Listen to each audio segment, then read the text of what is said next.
നമസ്കാരം. ബഹുമാനപ്പെട്ട റിട്ടയർഡ് ഹൈക്കോടതി judge justice B Kamal Pasha sir അദ്ദേഹത്തിന്റെ വീഡിയോയിലൂടെ നിയമപരമായ കാര്യങ്ങളെക്കുറിച്ചിട്ട് ചില തെറ്റായ പ്രസ്താവനകൾ നടത്തിയതിനെ വിമർശിച്ചുകൊണ്ട് ഞാൻ ഒന്ന് രണ്ട് വീഡിയോകൾ ചെയ്തിരുന്നു. അതിനുള്ള ഒരു മറുപടിയുമായി അദ്ദേഹം കഴിഞ്ഞ ദിവസം രംഗത്ത് വരികയുണ്ടായി. ഒരു കാര്യത്തിൽ ഞാൻ സന്തുഷ്ടനാണ്. കാരണം അദ്ദേഹത്തിന് തെറ്റുപറ്റി എന്ന് അദ്ദേഹം സമ്മതിച്ചിരിക്കുന്നു. മനുഷ്യ ചിലപ്പോൾ തെറ്റൊക്കെ പറയും. മനുഷ്യനാണ് ഞാനെല്ലാം തെറ്റിനൊന്നും അതീതനാണെന്ന് ഞാൻ പറഞ്ഞില്ല. എനിക്ക് ചിലപ്പോൾ തെറ്റ് പറ്റാം. അറിയാവുന്നത് ഞാൻ പറയാറുണ്ട്. അത് കഴിയുന്നതും തെറ്റ് പറ്റാതെ ഞാൻ സൂക്ഷിക്കാറുണ്ട്. അത്രയല്ലേ ചെയ്യാൻ പറ്റുള്ളൂ. Error is human. ഇതാണ് മനുഷ്യ സഹജമാണ് തെറ്റെന്ന് പറയുന്നത്. പക്ഷേ അത് പുറത്തു കൊടുക്കുക എന്ന് പറയുന്നത് ദൈവീയമാണെന്ന് പറയുന്നില്ലേ? നിനക്കൊക്കെ ഈ പറയുന്നവനൊക്കെ, ഈ കുറ്റം പറയുന്നവനും എന്നെ ചീത്ത പറയുന്നവനുമൊക്കെ അതൊന്നും മനസ്സിലാക്കൂടെ ആ തത്വം? ഒരു റിട്ടയർഡ് ഹൈക്കോടതി ജഡ്ജിയായ കമാൽ പാഷ സാറിനോട് ക്ഷമിക്കാനോ അല്ലെങ്കിൽ അദ്ദേഹത്തോട് പൊറുക്കാനോ ഉള്ള ഒരു യോഗ്യതയൊന്നും തന്നെ ഒരു സാധാരണക്കാരനായ എനിക്കില്ല. പക്ഷെ എൻ്റെ ഒരു ആഗ്രഹം എന്ന് പറയുന്നത് അദ്ദേഹം ഇത്തരത്തിലുള്ള തെറ്റുകൾ വരുത്താൻ പാടില്ല എന്നാണ്. കാരണം നാം അദ്ദേഹത്തിന്റെ യൂട്യൂബ് ചാനലിന്റെ ഡിസ്ക്രിപ്ഷൻ നോക്കുകയാണ് എങ്കിൽ അവിടെ എഴുതി വച്ചിരിക്കുന്നത് ഈ പൊതുജനങ്ങൾക്ക് ഈ നിയമപരമായ കാര്യങ്ങളിൽ ഉള്ള സംശയങ്ങൾ നിവാരണം ചെയ്യുന്നതിന് വേണ്ടിയിട്ടാണ് ആ ചാനൽ അദ്ദേഹം തുടങ്ങിയത് എന്നാണ്. അദ്ദേഹത്തിന് എന്തെങ്കിലും തെറ്റുകൾ സംഭവിച്ചാൽ അത് അദ്ദേഹത്തിന്റെ റെപ്യൂട്ടേഷനെ മാത്രമല്ല ബാധിക്കുന്നത്, മറിച്ച് അത് നമ്മുടെ ബഹുമാനപ്പെട്ട കേരള ഹൈക്കോടതിയുടെ റെപ്യൂട്ടേഷനെ കൂടി ബാധിക്കും എന്ന കാര്യം ഞാൻ അദ്ദേഹത്തെ ഓർമ്മപ്പെടുത്താൻ ആഗ്രഹിക്കുകയാണ്. നമ്മൾ നല്ല കാര്യം ഉദ്ദേശിച്ച് ചെയ്യുന്നതാണ്. അത് പൊതുജന നന്മയ്ക്ക് വേണ്ടി ചെയ്യുന്നതാണ് ഈ വിവരങ്ങളൊക്കെ ഞാൻ പറയുന്നത്. അദ്ദേഹം പറയുന്നത് അദ്ദേഹം തന്റെ യൂട്യൂബ് ചാനൽ തുടങ്ങിയത് ജനനന്മയെ ഉദ്ദേശിച്ചാണ് എന്നാണ്. അപ്പോൾ സ്വാഭാവികമായിട്ടും അദ്ദേഹത്തിന്റെ ഉത്തരവാദിത്വം ഇരട്ടിക്കുന്നു എന്നുള്ളതാണ് സത്യം. എന്നാൽ മേൽപ്പറഞ്ഞ അദ്ദേഹത്തിന്റെ നിലപാടുകൾക്ക് വിരുദ്ധമായി അദ്ദേഹം എന്നെ അധിക്ഷേപിക്കുന്നതും എന്നെ ഭീഷണിപ്പെടുത്തുന്നതും കൂടി ഒന്ന് കാണുക. ഇതുപോലെയുള്ള വീഡിയോ ഒക്കെ ഞാൻ ഇടുമ്പോൾ എൻ്റെ വീഡിയോ എടുത്തിട്ട് ഞാൻ അങ്ങനെ പറഞ്ഞു ഇങ്ങനെ പറഞ്ഞു എന്ന് കാണിച്ചിട്ട് അതിൽ നിന്ന് പൈസ ഉണ്ടാക്കാൻ നടക്കുന്ന ചില തെണ്ടികളുണ്ട്. അത് നാണമില്ലേ ഇവനൊക്കെ? വേറെ ജോലി പോയി ചെയ്തൂടെ? ഇപ്പൊ പുതിയൊരുത്തം വന്നേക്ക രംഗത്ത്. അവൻ ഭാഗങ്ങളായിട്ടാണ് എൻ്റെ ഇറക്കുന്നത് കേട്ടോ. അത് എൻ്റെ വീഡിയോകളൊക്കെ എടുത്ത് ക്രിട്ടിസൈസ് ചെയ്യാതല്ലാതെ നിനക്ക് സ്വന്തമായിട്ട് ഒരെണ്ണം നീ എന്തെങ്കിലും ഒരു കാര്യം പറഞ്ഞ് ചെയ്യാൻ പഠിക്കാതെ സ്വന്തമായിട്ട് ആദ്യം ഒരു കാര്യം ചെയ്യാൻ നോക്ക്. ക്രിയേറ്റീവായിട്ടുള്ള ഒരു വർക്ക് സ്വന്തമായിട്ട് ചെയ്ത് പണം ഉണ്ടാക്കുക. അതല്ലേ നമ്മൾ ചെയ്യേണ്ടത്. അല്ലാതെ ഇതുപോലെ വല്ലവനും ചരിയാണോ? എന്നെ കല്ലുവറക്കി എറിഞ്ഞുകൊണ്ട് എന്താ കാര്യം? പിന്നെ എനിക്ക് വേണമെങ്കിൽ ഇവരുടെ പേര് കേസ് കൊടുക്കാം, കാരണം എന്നെ ആക്ഷേപിക്കുന്നതിന്. പക്ഷേ അത് അവരുടെ ആവശ്യം അതാണ്. എന്നെ വലിച്ച് ഇതിലോട്ട് വെളിയിലിറക്കണം. ഞാൻ ഇതുപോലെ ആ രീതിയിൽ പ്രതികരിക്കണം. കാരണം എന്താ, ഇവന് വലുതാവാൻ. അതുകൊണ്ട് ഇനി ഇവനെ ഇത് ആവർത്തിച്ചാൽ ഇവൻ്റെ പേരും ഇവൻ്റെ എല്ലാ വിവരങ്ങളും ഞാൻ വെളിപ്പെടുത്തും കേട്ടോ. പിന്നെ അവനെ കല്ലുപറക്കി എറിക്കാൻ വേറെ ആൾ കാണും. ഞാൻ ഇതൊന്നും ചെയ്യിക്കത്തില്ല. ഞാൻ ഒരാളെ വിമർശിക്കുമ്പോൾ ആ വ്യക്തി അത്തരത്തിലൊരു പ്രസ്താവന നടത്തിയിരുന്നു എന്ന് പൊതുജനങ്ങളെ ബോധ്യപ്പെടുത്തുന്നതിന് വേണ്ടി മാത്രമാണ് ഞാൻ അവരുടെ വീഡിയോകളിലുള്ള ചില ക്ലിപ്പിംഗ്സ് എന്റെ വീഡിയോയിൽ ചേർക്കുന്നത്. അദ്ദേഹത്തിന്റെ ഭീഷണി എന്താണെന്ന് വെച്ച് കഴിഞ്ഞാൽ, ഞാൻ ഇക്കാര്യങ്ങൾ ആവർത്തിച്ചു കഴിഞ്ഞാൽ അദ്ദേഹം എന്റെ പേരും മറ്റു വിവരങ്ങളും വെളിപ്പെടുത്തും എന്നാണ്. എന്നാൽ അദ്ദേഹം അതിനുവേണ്ടി കഷ്ടപ്പെടേണ്ട കാര്യമില്ല. എന്നെ കുറിച്ചിട്ട് കഴിഞ്ഞ മെയ് മാസം 3-ാം തീയതി നാം അത് സ്നേഹിക്കുന്ന ബഹുമാനിക്കുന്ന AP അഹമ്മദ് മാഷ് ഒരു വീഡിയോ ചെയ്യുകയുണ്ടായി. അതിലെ ചില ഭാഗങ്ങൾ സദയം കാണുക. ഓരോ മലയാളിയും പരിചയപ്പെട്ടിരിക്കേണ്ട ഒരു വിശേഷപ്പെട്ട വ്യക്തിയെ പരിചയപ്പെടുത്തുക തന്നെ വേണം എന്ന് ഞാൻ കരുതുന്നു. ആ മനുഷ്യന്റെ പേര് സ്റ്റാലിൻ ദേവൻ എന്നാണ്. തിരുവനന്തപുരം ജില്ലയിലെ പോത്തങ്കോടാണ് അദ്ദേഹത്തിന്റെ നാട്. തന്റെ മുമ്പിൽ വന്നുപെട്ട ഒരു കോസ്, ഒരു കാര്യം, ഒരു പോരാട്ടം, അതിനുവേണ്ടി സ്വമേധയാ ഇറങ്ങി തിരിച്ച് രാവും പകലും ഉറക്കമിളച്ച് തന്റെ ആയുസ് മറ്റൊന്നിനും വേണ്ടിയല്ലാതെ അതിനുവേണ്ടി ഡെഡിക്കേറ്റ് ചെയ്യുക എന്ന് പറയും, സമ്പൂർണമായി സമർപ്പിക്കപ്പെട്ട ഒരു മനുഷ്യൻ, സമ്പൂർണമായി നിങ്ങൾക്ക് വിശ്വസിക്കാവുന്ന ഒരു മനുഷ്യൻ. അങ്ങനെ ഒരാൾ പ്രത്യക്ഷപ്പെടുന്നത് മുനമ്പം സമരത്തിന്റെ വേദിയിലാണ്. പക്ഷെ സ്റ്റാലിൻ ദേവന്റെ ഇടപെടൽ, സ്റ്റാലിൻ ദേവന്റെ പഠനം, സ്റ്റാലിൻ ദേവന്റെ സത്യസന്ധത ഒരു കാര്യം വെളിപ്പെടുത്തി. JPC കൊണ്ടുവന്ന ഒരു ഭേദഗതിയിൽ ഒരു വകുപ്പ് കടന്നുകൂടി. ആ വകുപ്പാണ് 2A, ക്ലോസ് 2A എന്ന് പറയുന്നത്. 2A വകുപ്പ്. ഈ 2A വകുപ്പ് വന്നപ്പോഴാണ്, ആ വകുപ്പ് മാത്രമാണ് മുനമ്പത്തുകാർക്ക് നിയമത്തിന്റെ പഴുതിലൂടെ രക്ഷപ്പെടാൻ ഉള്ള ഒരു വഴി തുറന്നത്. അങ്ങനെ വന്നത് ഇന്ന് വരെ കേരളത്തിൽ മറ്റാരും തിരിച്ചറിയുന്നതിന് മുമ്പേ അത് പറഞ്ഞത് സ്റ്റാലിൻ ദേവനാണ്. സ്റ്റാലിൻ ദേവൻ അത് കണ്ടെത്തി. ആ രാത്രി തന്നെ, ഏപ്രിൽ 14-ാം തീയതി രാത്രി ആദ്യമായി ഡ്രാഫ്റ്റ് പബ്ലിക് ഡോക്യുമെന്റ് ആയി പ്രത്യക്ഷപ്പെട്ട അന്ന് തന്നെ അദ്ദേഹം അത് കണ്ടെത്തി. ഇപ്പോഴും 2A ക്ലോസ് വെച്ച് സുപ്രീം കോടതിയുടെ വായിൽ നിന്ന് അത് രക്ഷപ്പെട്ട് കിട്ടിയാൽ 2A ക്ലോസ് വെച്ച് കോടതിയിൽ പോയാൽ മുനമ്പത്തുകാർക്ക് രക്ഷയുടെ വഴിയുണ്ട് എന്ന് ആവർത്തിച്ച് പറഞ്ഞുകൊണ്ടിരിക്കുന്നു സ്റ്റാലിൻ ദേവൻ. സ്റ്റാലിൻ ദേവൻ സത്യത്തിൽ ഈ ഹിന്ദുക്കളുടെ പ്രശ്നമോ ക്രിസ്ത്യാനികളുടെ പ്രശ്നമോ മുസ്ലിം പ്രശ്നമോ ഒന്നുമല്ല. സത്യത്തിൽ വഖഫ് ബോർഡ് മുസ്ലിം ആണെങ്കിൽ സ്റ്റാലിൻ ദേവൻ മുസ്ലിം അല്ല. വഖഫ് സമരം നടത്തുന്നത്, മുനമ്പത്ത് സമരം നടത്തുന്ന ക്രിസ്തീയ സഭകളാണെങ്കിൽ സ്റ്റാലിൻ ദേവൻ ക്രിസ്ത്യാനിയുമല്ല. ഇനി ധീവര ഹിന്ദു അല്ലെങ്കിൽ അങ്ങനെ ഏതെങ്കിലും OBC SC ST സംവരണ വിഭാഗത്തിൽപ്പെട്ട ഹിന്ദുവുമല്ല. അദ്ദേഹം വേണമെങ്കിൽ സവർണ ഹിന്ദുവാണെന്ന് പറയാം. അദ്ദേഹത്തിന്റെ അച്ഛൻ വാസുദേവൻ പിള്ളയും അമ്മ മാധവിയമ്മയുമാണ്. നമ്മുടെ കണക്കിൽ നായരെന്ന് പറയാം. അതുകൊണ്ട് ആ മനുഷ്യൻ ഇതൊന്നും ജാഥ എവിടെ പിറന്നു എന്നത് പ്രശ്നമേ അല്ല. അദ്ദേഹം ആരുടെ പക്ഷത്താണ് നീതി, അവർക്ക് നീതി കിട്ടാൻ എന്താണ് വഴി എന്ന് ഉറക്കമളച്ച് പരീക്ഷണം നടത്തി പരിശോധിച്ച ഒരാളാണ്, പഠിച്ച ഒരാളാണ്. 17-ാം വയസ്സ് തൊട്ട് അദ്ദേഹം എയർഫോഴ്സിലെ ജൂനിയർ വാറന്റ് ഓഫീസറായിട്ടാണ് 2002-ൽ പിരിഞ്ഞു വന്നു. 2006-ൽ സംവരണ കോട്ടയിലൊന്നുമല്ല, എക്സ് സർവീസ് കോട്ടയിലുമല്ല, 2006-ൽ PSC പരീക്ഷ എഴുതിയിട്ട് 1-ാം റാങ്ക് അക്കൊല്ലത്തെ കേരള സെക്രട്ടേറിയറ്റ് സ്റ്റാഫായിട്ട് 1-ാം റാങ്കിൽ ജയിച്ചിട്ടാണ് അദ്ദേഹം സർവീസിൽ കയറിയത്. ഫസ്റ്റ് റാങ്കോട് കയറി 2000 സെക്രട്ടേറിയറ്റിൽ നിന്ന് അദ്ദേഹം പിരിയുന്ന അണ്ടർ സെക്രട്ടറി ആയിട്ടാണ്. അദ്ദേഹത്തിന്റെ ഭാര്യ റിട്ടയർഡ് ഹെഡ് മിസ്ട്രസ് ആണ്. ദീപകും ദീപികയുമാണ് മക്കൾ. ഇതാണ് അദ്ദേഹത്തിന്റെ ഒരു പ്രൊഫൈൽ. പക്ഷേ പ്രധാനപ്പെട്ട ഒരു കാര്യം, ഈ മനുഷ്യനോട് കേരളം കടപ്പെട്ടിരിക്കുന്നു, ഈ മനുഷ്യനോട് മുനമ്പത്തുകാർ കടപ്പെട്ടിരിക്കുന്നു, മുനമ്പത്തെ സമരസമിതി കടപ്പെട്ടിരിക്കുന്നു, ഇന്ത്യയിലെ ഭരണകക്ഷിയായ BJPയും അതിന്റെ കൂട്ടാളികളും കടപ്പെട്ടിരിക്കുന്നു. എന്നിട്ടും ഒരു പരസ്യ പ്രസ്താവനയിൽ പോലും, ഒരു പത്രസമ്മേളനത്തിൽ പോലും ആ മനുഷ്യന്റെ പേര് നന്ദിയോടെ ഓർക്കാൻ, അത് ഓർക്കേണ്ടവർ എന്തുകൊണ്ടാണ് തയ്യാറാവാത്തത് എന്ന ചോദ്യം വളരെ പ്രധാനമാണ്. ആ ധാർമ്മികമായ ചോദ്യമാണ് ഞാൻ ഉയർത്താൻ ശ്രമിക്കുന്നത്. തീർച്ചയായിട്ടും സ്റ്റാലിൻ ദേവൻ പൊരുതിക്കൊണ്ടേയിരിക്കും. അദ്ദേഹം മനുഷ്യപക്ഷത്ത് നിന്ന്, തീർച്ചയായിട്ടും വേദന അനുഭവിക്കുന്ന മനുഷ്യന്റെ പക്ഷത്ത് നിന്ന്, തീർച്ചയായിട്ടും അധർമ്മം നേരിടുന്ന മനുഷ്യന്റെ പക്ഷത്ത് നിന്ന്, അനീതി കൊണ്ട് നിലവിളിക്കുന്ന മനുഷ്യന്റെ പക്ഷത്ത് അദ്ദേഹം ഉണ്ടാകുമെന്ന് എനിക്ക് ഉറപ്പാണ്. ഇനി നമുക്ക് കമൽ പാഷ സാറിന്റെ ഭീഷണി ഒരു ജഡ്ജിക്ക് ചേർന്നതാണോ എന്ന് പരിശോധിക്കാം. അദ്ദേഹം പറയുന്നത് എന്താണെന്ന് വെച്ച് കഴിഞ്ഞാൽ, അദ്ദേഹത്തിന് വേണമെങ്കിൽ എനിക്കെതിരെ നിയമ നടപടികൾ സ്വീകരിക്കാം, പക്ഷേ അദ്ദേഹം അത് ചെയ്യില്ല. പകരം അദ്ദേഹം എന്ത് ചെയ്യും? അദ്ദേഹത്തിന്റെ ആജ്ഞാനുവർത്തികൾക്ക് എന്നെ കുറിച്ചുള്ള വിവരങ്ങൾ കൊടുക്കും, ബാക്കി അവർ നോക്കിക്കോളും എന്നാണ് അദ്ദേഹം പറയുന്നത്. ഇത് ഒരു ജഡ്ജിക്ക് ചേർന്ന കാര്യം അല്ല. കാരണം അതിലൂടെ അദ്ദേഹം ചെയ്യുന്നത് ഒരു അബറ്റ്മെന്റ്, അല്ലെന്നുണ്ടെങ്കിൽ ഒരു instigation four doing A crime ആണ് അദ്ദേഹം ചെയ്യുന്നത്. അത് തികച്ചും തെറ്റാണ്, അദ്ദേഹത്തിന് യോജിച്ചതേ അല്ല. അന്ധൻ ആനയെ കണ്ടതുപോലെയാണ് അദ്ദേഹം എന്നെ വിലയിരുത്തുന്നത്. എനിക്ക് അദ്ദേഹത്തോടുള്ള അപേക്ഷ എന്ന് പറയുന്നത്, സദയം അങ്ങ് എന്റെ ചാനൽ കയറി ഞാൻ ചെയ്തിട്ടുള്ള വീഡിയോകൾ കാണുക. ഞാൻ അങ്ങയെ വിമർശിക്കുന്നത് അങ്ങ് ചെയ്തിട്ടുള്ള വീഡിയോകൾ സശ്രദ്ധം പഠിച്ചതിന് ശേഷം മാത്രമാണ്. അല്ലാതെ അങ്ങയെപ്പോലെ എന്റെ വീഡിയോകളോ എന്റെ ചാനലോ ഒന്നും കാണാതെ ഒരു മുൻധാരണയോടുകൂടി ഒരു അഭിപ്രായം അല്ലെങ്കിൽ ഒരു ആക്ഷേപം ഉന്നയിക്കുക അല്ല ഞാൻ ചെയ്തിട്ടുള്ളത്. ജനതാല്പര്യമുള്ള വിഷയങ്ങളിൽ ഞാൻ എടുത്തിട്ടുള്ള നിലപാടുകൾ, ഒരു വീഡിയോ ഉണ്ടാക്കാൻ വേണ്ടി ഞാൻ എടുത്തുള്ള എഫേർട്സ് എന്തൊക്കെയാണെന്ന് അന്ന് ദയവായി ഒന്ന് പരിശോധിക്കണം.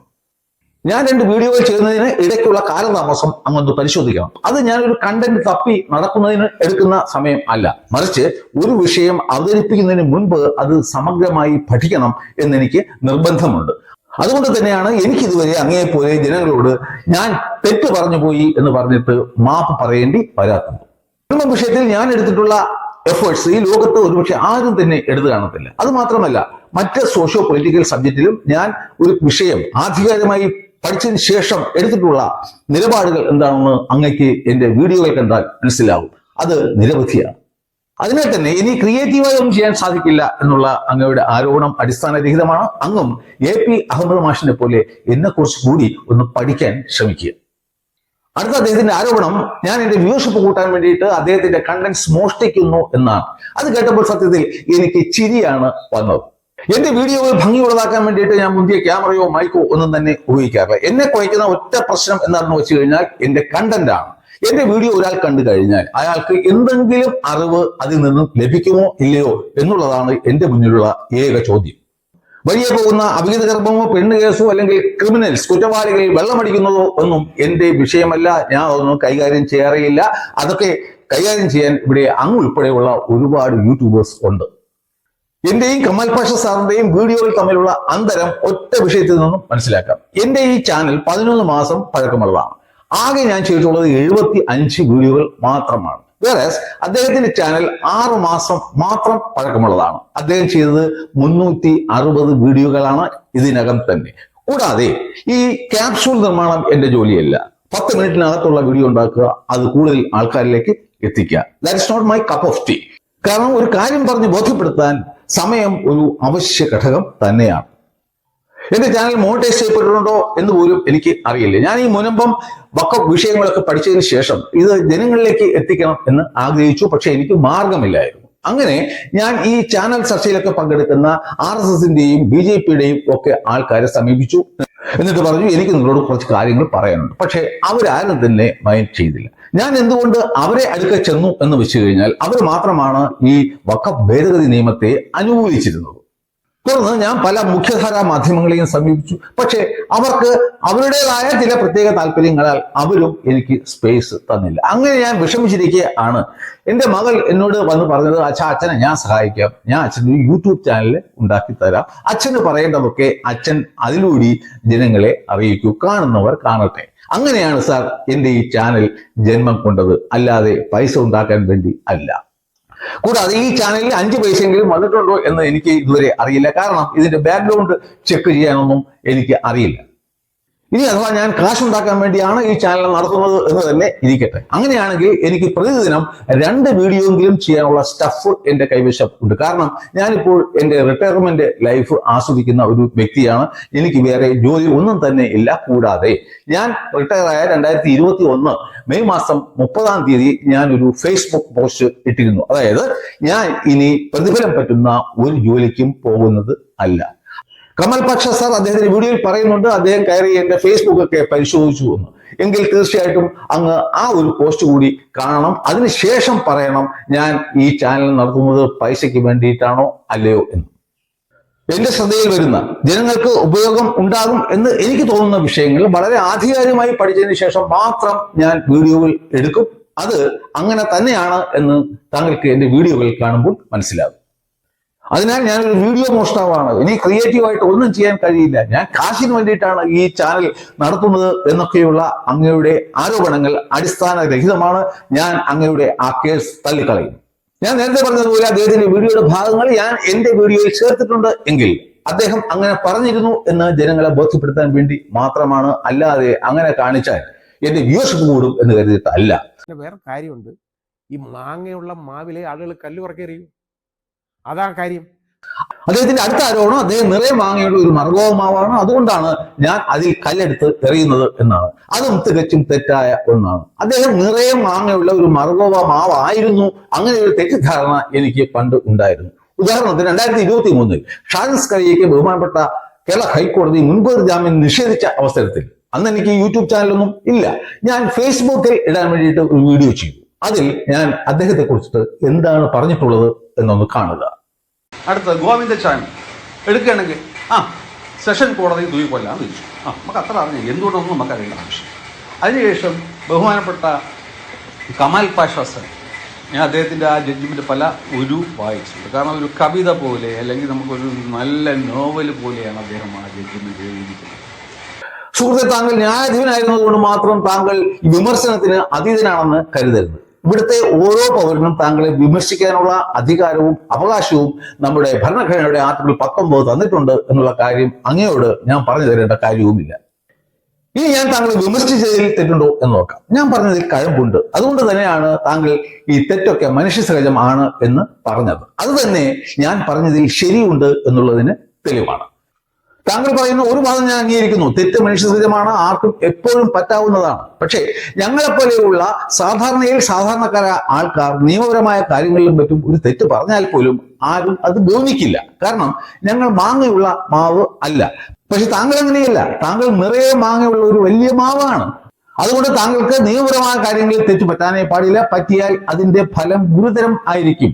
അത് താങ്കളുടെ റെപ്യൂട്ടേഷനെ മാത്രമായിരിക്കില്ല അഡ്വേഴ്സ് ആയിട്ട് ബാധിക്കുക, അത് നമ്മുടെ ബഹുമാനപ്പെട്ട കേരള ഹൈക്കോടതിയുടെ റെപ്യൂട്ടേഷനെയും ദോഷകരമായി ബാധിക്കും സർ. കൂടാതെ താങ്കൾ ജനങ്ങളുടെ നിയമപരമായ സംശയങ്ങൾ ദൂരീകരിക്കാൻ വേണ്ടി തുടങ്ങിയ ചാനൽ എന്ന് പറയുന്ന അതേ ചാനലിൽ ഇരുന്നു കൊണ്ട് എനിക്ക് തെറ്റുപറ്റി എന്ന് പറയുന്നത് ലജ്ജാകരവും ആണ്. തെറ്റുകൾ ചൂണ്ടിക്കാണിക്കുന്നതിലല്ല, മറിച്ച് അത് പറയുന്നതിലാണ് കുറ്റം. അതിനാൽ തന്നെ ഞാൻ ഒരു കുറ്റവും ചെയ്തിട്ടില്ല. ഇത്രയും ഉയർന്ന ഒരു പദവിയിൽ ഇരുന്ന ഒരു വ്യക്തി ഇത്തരം വങ്കത്തരങ്ങൾ വിളിച്ചു പറയുന്നത് അത് എന്തിന്റെ പേരിലായാലും അറിഞ്ഞായാലും ഇല്ലെങ്കിലും അത് സമൂഹത്തിൽ ഉണ്ടാക്കുന്ന പ്രത്യാഘാതങ്ങൾ വളരെ ഗുരുതരം ആയിരിക്കും. Ignorance of law is not an excuse. അത് സാറിന് തന്നെ അറിയാമല്ലോ. ഈ CAA നടപ്പിൽ വന്ന ആ സമയത്ത് താങ്കൾ പറയുകയുണ്ടായി, ആ നിയമം നടപ്പിൽ വന്നു കഴിഞ്ഞാൽ ഇവിടുത്തെ മുസ്ലിങ്ങളെല്ലാം കൂടും കുടുക്കയുമായി സ്ഥലം വിടേണ്ടി വരും എന്ന്. ആ നിയമം നിലവിൽ വന്നു കഴിഞ്ഞു, നടപ്പിലാക്കി കഴിഞ്ഞു. അങ്ങക്ക് ഒരു പേരെങ്കിലും പറയാൻ പറ്റും, ഒരു മുസ്ലിമിനെങ്കിലും ഇന്ത്യയിൽ നിന്നും നാട് വിട്ടു പോകേണ്ടി വന്നു? അപ്പോൾ താങ്കൾ കാര്യങ്ങൾ അറിയാത്തത് കൊണ്ടല്ല, പക്ഷേ ജനങ്ങളെ തെറ്റിദ്ധരിപ്പിക്കാൻ വേണ്ടിയിട്ട് മാത്രം മനഃപൂർവ്വം നടത്തുന്ന ജൽപ്പനങ്ങളായിരുന്നു അതൊക്കെ. ഇനി നമുക്ക് നീതി ദേവതയിലേക്ക് വരാം. നീതി ദേവത എന്ന് പറഞ്ഞാൽ നീതിയാണ്, നീതിയുടെ ചിഹ്നമാണ്. നീതി ഇല്ലാത്ത ഒരു കാര്യവും ഞാൻ വിളിച്ചു പറയാറുമില്ല. എനിക്ക് ശരിയെന്ന് തോന്നുന്നത് ഞാൻ പറയാറുണ്ട്. അതാണ് താങ്കൾ പറയുന്നത് പോലെ നീതി ദേവത എന്ന് പറയുന്നത് നീതിയുടെ സിമ്പലാണ്. അങ്ങ് പറയുന്നു അങ്ങ് നീതിപരമല്ലാത്ത ഒന്നും പറയില്ല എന്ന്. എന്നാൽ അവസാനം പറയുന്നു താങ്കൾക്ക് ബോധ്യമുള്ളത് പറയും. അതിന്റെ അർത്ഥം എന്താണ് സാറേ? താങ്കൾ പറയുന്നതാണ് നിയമം, അല്ലാതെ നിയമം അല്ല താങ്കൾ പറയുന്നത്. അതുകൊണ്ടാണ് താങ്കൾക്ക് മാപ്പ് പറയേണ്ടി വന്നത്. എന്നിട്ട് പറയുന്നത് എന്താ, ഞാൻ BJP-കാരനൊന്നും അല്ല എന്ന് പറഞ്ഞുകൊണ്ട് അങ്ങോട്ട് തുടങ്ങും. എന്നിട്ട് പിന്നെ അത് ഇവൻ്റെ ഈ പ്രൊഫൈലും അതുപോലെ ഫേസ്ബുക്കും ഒക്കെ എടുത്ത് ഞാൻ നോക്കിച്ചപ്പോൾ കാണുന്നത് കുമ്മന രാജശേഖരനും അതുപോലെ തന്നെ ജനം TV-യിലെ അനിൽ നമ്പ്യാർ. ഞാൻ വീണ്ടും പറയുന്നു, ഞാനൊരു BJP-കാരനല്ല. അത് BJP-കാരെല്ലാം തൊട്ടുകൂടാത്തവരോ തീണ്ടുകൂടാത്തവരോ ആണെന്നുള്ള ഒരു ധാരണയിൽ അല്ല. ഞാനൊരു BJP-കാരൻ ആയിരുന്നു എങ്കിൽ ഒരിക്കലും തന്നെ മുനമ്പത്ത് പോയിട്ട് അവിടുത്തെ ജനങ്ങളെ അഭിസംബോധന ചെയ്ത സമയത്ത് ഞാൻ BJP-ക്കെതിരെ സംസാരിക്കുമായിരുന്നില്ല. എനിക്ക് രാഷ്ട്രീയമില്ല, എനിക്ക് ഒരു രാഷ്ട്രീയം. BJP-ക്ക് ഈ പുതിയ ബില്ലിൽ മുനമ്പത്തിന് വേണ്ടിയിട്ട് ഒന്നും ചെയ്തിട്ടില്ല. വഖഫ് ഭേദഗതി നിയമം വരുന്നതിന് മുമ്പായിട്ട് BJP-കാർ മുനമ്പക്കാരോട് പറഞ്ഞു, പുതിയ നിയമം വരും, നിങ്ങളുടെ എല്ലാ പ്രശ്നവും ശരിയാവും. ഞാൻ അന്നും വീഡിയോ ചെയ്തു, ഒരു പ്രശ്നവും പരിഹരിക്കപ്പെടില്ല. പക്ഷേ JPC റിപ്പോർട്ട് പുറത്തു വന്നപ്പോൾ എനിക്ക് മനസ്സിലായി, അതിൽ കൂടി കൊണ്ടുവന്ന പുതിയ ഇൻസെർഷനായ 2A പ്രകാരം മുനമ്പം വിഷയം പരിഹരിക്കപ്പെടും. JPC റിപ്പോർട്ട് പുറത്തു വന്നത് ഫെബ്രുവരി മാസം 14 രാത്രിയാണ്. 936 പേജ് ഉണ്ടായിരുന്നു. ഞാൻ അന്ന് രാത്രി തന്നെ അത് ഇരുന്ന് പഠിച്ചതിന് ശേഷം 15 രാവിലെ ഞാൻ ഒരു വീഡിയോ ചെയ്തു. ഈ JPC റിപ്പോർട്ട് ഇതുപോലെ പാസ്സാക്കപ്പെട്ട് കഴിഞ്ഞാൽ മുനമ്പം വിഷയം പരിഹരിക്കപ്പെടും. അങ്ങനെ ഒരു വീഡിയോ ചെയ്തിട്ട് പോലും ഒരു BJP-കാരനും അതിലേക്ക് തിരിഞ്ഞു നോക്കിയില്ല. അതിനുശേഷം ഏകദേശം 2 മാസം കഴിഞ്ഞ് ഏപ്രിൽ മാസം 4 വെളുക്കെയാണ് നമ്മുടെ രാജ്യസഭ ഈ ബില്ല് പാസ്സാക്കിയത്. അന്ന് രാവിലെയാണ്, 4 രാവിലെയാണ് BJP-യുടെ ടോപ്പ് ലീഡേഴ്സ് ഒക്കെ എന്നെ കോണ്ടാക്ട് ചെയ്യുന്നത്. ചോദിച്ചു, മാഷെ ഇത് എങ്ങനെയാണ് ഈ വിഷയം പരിഹരിക്കപ്പെടുക? അതിന്റെ അർത്ഥം എന്താണ്? ഇവർക്ക് ഈ 2A കുറിച്ചിട്ട് യാതൊരു ധാരണയും ഉണ്ടായിരുന്നില്ല.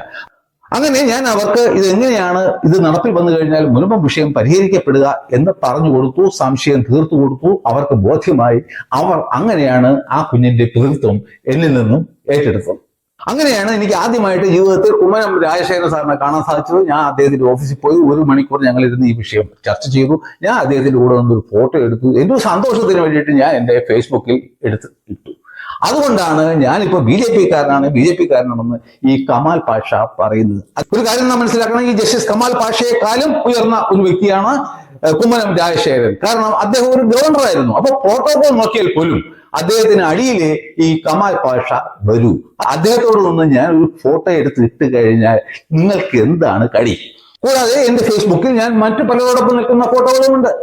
ഡോക്ടർ ആരിഫ് ഹുസൈനുമായിട്ട് നിൽക്കുന്നത്, അഡ്വക്കേറ്റ് ജയശങ്കറുമായിട്ട് നിൽക്കുന്നത്, AP അഹമ്മദ് മാഷുമായിട്ട് നിൽക്കുന്നത്, അങ്ങനെയൊക്കെ അവർക്ക് വിവിധമായിട്ടുള്ള രാഷ്ട്രീയ താല്പര്യങ്ങളുള്ള വ്യക്തികളാണ് എന്ന് കരുതി ഞാൻ അവരുടെ പാർട്ടിക്കാരനാകുന്നില്ല എന്നെങ്കിലും മനസ്സിലാക്കാനുള്ള ഒരു കോമൺ സെൻസ് അങ്ങേക്ക് ഉണ്ടാകും. ഞാൻ വീണ്ടും ആവർത്തിക്കുന്നു, എനിക്ക് രാഷ്ട്രീയമില്ലെന്നല്ല, എനിക്ക് രാഷ്ട്രീയമുണ്ട്. പക്ഷെ ഞാൻ ഒരു രാഷ്ട്രീയ പാർട്ടിയുടെയും അടിമ അല്ല. ഇന്ത്യൻ ഭരണഘടന എനിക്ക് തന്നിട്ടുള്ള അഭിപ്രായ സ്വാതന്ത്ര്യം ഉയർത്തിപ്പിടിക്കണം എന്നുണ്ടെങ്കിൽ ഞാൻ ഒരു രാഷ്ട്രീയ പാർട്ടിയിലും വിശ്വസിക്കാൻ പാടില്ല, അതിന്റെ അടിമ ആകാൻ പാടില്ല എന്നുള്ള വ്യക്തമായ ബോധ്യം എനിക്കുണ്ട്. എന്റെ പാർട്ടി എന്നെ ഞാനാക്കിയ ഇന്ത്യൻ എയർഫോഴ്സാണ്. അതുകൊണ്ട് തന്നെ എനിക്ക് വലിയ ഭാഗ്യം എന്നെ കാത്തിരിക്കുകയാണ്. കാരണം ഞാൻ മരിക്കുന്ന വേളയിൽ ഒരു റിട്ടയർഡ് ഹൈക്കോടതി ജഡ്ജിക്ക് കിട്ടാത്ത ഭാഗ്യം എനിക്ക് കിട്ടും. എന്താണത്? ഞാൻ മരിച്ചു കിടക്കുന്ന അവസരത്തിൽ ദേശീയ പതാക കൂടി ഉള്ള ഇന്ത്യൻ എയർഫോഴ്സ് പതാക പുതപ്പിച്ചിട്ട് എന്നെ കിടത്തും. അതിനുശേഷം മാത്രമേ എന്റെ അന്ത്യയാത്ര തുടങ്ങൂ. അത് ഒരു റിട്ടയർഡ് ഹൈക്കോടതി ജഡ്ജിക്ക് കിട്ടത്തില്ല. അതുകൊണ്ട് നമ്മളാരും വലുതും ചെറുതും എന്നൊന്നും വിചാരിക്കേണ്ട സാറേ. താങ്കൾ നിയമവിരുദ്ധമായ വങ്കത്തരങ്ങൾ ഒന്നിലധികം തവണ വിളിച്ചു പറഞ്ഞതുകൊണ്ട് മാത്രമാണ് എനിക്കും ഒന്നിലധികം വീഡിയോകൾ എടുക്കേണ്ടി വന്നത്. അല്ലാതെ താങ്കളെ വിറ്റ് കാശാക്കാൻ വേണ്ടിയിട്ടല്ല. അതിനുള്ള സ്റ്റഫും താങ്കൾക്കില്ല. അതുകൊണ്ട് അങ്ങ് ശ്രദ്ധിക്കണം. അങ്ങ് ഇനിയും തെറ്റുകൾ ആവർത്തിച്ചാൽ ഇനിയും തീർച്ചയായിട്ടും ഞാൻ വിമർശിച്ചിരിക്കും. അത് തെറ്റാണെന്ന് വിളിച്ചു പറയുകയും ചെയ്യും. ഒരു സംശയവും വേണ്ട. അങ്ങനെ വരുമ്പോൾ താങ്കൾക്ക് നിയമപരമായി വേണമെങ്കിൽ മുന്നോട്ട് പോകാം. ഒരു ജഡ്ജി അത് തന്നെയാണ് ചെയ്യേണ്ടത്. അല്ലെങ്കിൽ പോകാതിരിക്കാം. അതൊക്കെ താങ്കളുടെ സൗകര്യം പോലെ ചെയ്യൂ. ഞാൻ അതിൽ ഇടപെടാനും അഭിപ്രായം പറയാനും ആളല്ല. പക്ഷെ താങ്കൾ എനിക്ക് കേസ് കൊടുത്താൽ നാട്ടുകാരുടെ മുന്നിൽ ഞാൻ വലിയൊരു കേമനായി പോകും എന്നുള്ള ഒരു ധാരണയൊന്നും താങ്കൾക്ക് വേണ്ട. അങ്ങനെ ഒരു ദാക്ഷിണ്യം എന്നോട് താങ്കൾ കാണിക്കുകയും വേണ്ട. അങ്ങനെ ഒരു സ്ഥാനവും എനിക്ക് വേണ്ട. ഞാൻ കമ്മ്യൂണിക്കേറ്റ് ചെയ്യുന്നത് സാധാരണ ജനങ്ങളോടാണ്. അതുകൊണ്ട് തന്നെ താങ്കളെ പോലെയുള്ളവർ അവരെ തെറ്റിദ്ധരിപ്പിക്കാൻ ശ്രമിച്ചു കഴിഞ്ഞാൽ ഞാൻ ഇടപെട്ടുകൊണ്ടേയിരിക്കും. ഒരു സംശയവും വേണ്ട. ഞാൻ പറയുന്നത് തെറ്റാണെങ്കിൽ അല്ലെങ്കിൽ അതിൽ നിയമപരമായ പിശകുകൾ ഉണ്ട് എങ്കിൽ താങ്കൾക്ക് നിയമപരമായ നടപടികളുമായിട്ട് മുന്നോട്ട് പോകാം. അല്ലാതെ ഞാൻ അപ്പടി ചെയ്ത് കളയും ഇപ്പടി ചെയ്ത് കളയും എന്നുള്ള ഭീഷണിയും കൊണ്ട് ദയവായി ഇങ്ങോട്ട് വരല്ലേ സാറേ. പക്ഷെ നിങ്ങൾക്ക് ഒരിക്കലും നിയമ നടപടിയുമായിട്ട് മുന്നോട്ട് പോകാൻ സാധിക്കില്ല എന്നും എനിക്കറിയാം. കാരണം അങ്ങനെ നിങ്ങൾ പോയിക്കഴിഞ്ഞാൽ താങ്കൾ പറയുന്ന തെറ്റുകൾ ഈ സമൂഹത്തിൽ ചർച്ചാ വിഷയം ആവുകയും താങ്കൾക്ക് അത് നാണക്കേടായി ഭവിക്കുകയും ചെയ്യും. അതുകൊണ്ട് ഈ വീഡിയോ കണ്ടതിന് ശേഷം സാവധാനം ആലോചിച്ചതിന് ശേഷം മാത്രം യുക്തമായ ഒരു തീരുമാനം അങ്ങ് എടുക്കുക. ഈ വീഡിയോ നിങ്ങൾ മാക്സിമം ആൾക്കാരിലേക്ക് എത്തിക്കണം എന്ന് ഞാൻ ആഗ്രഹിക്കുന്നത് പൈസ കിട്ടും എന്ന് വിചാരിച്ചിട്ട് അല്ല. ഇത് കൂടുതൽ ആൾക്കാർ അറിയണം. ഇത്തരത്തിലുള്ള കള്ള നാണയങ്ങളെ ആൾക്കാർ മനസ്സിലാക്കണം എന്നുള്ള ഒറ്റ ആഗ്രഹം കൊണ്ട് മാത്രമാണ്. അതുകൊണ്ട് നിങ്ങളെല്ലാവരും ഇത് ലൈക്ക് ചെയ്യുക, കഴിയുമെങ്കിൽ ഷെയർ ചെയ്യുക, വീണ്ടും കഴിയുമെങ്കിൽ സബ്സ്ക്രൈബ് ചെയ്യുക എന്നുള്ള ഒരു റിക്വസ്റ്റോടുകൂടി ഈ വീഡിയോ ഞാൻ ഇവിടെ അവസാനിപ്പിക്കുന്നു. അടുത്ത വീഡിയോയിൽ വീണ്ടും കാണുന്നതുവരെ നന്ദി, നമസ്കാരം.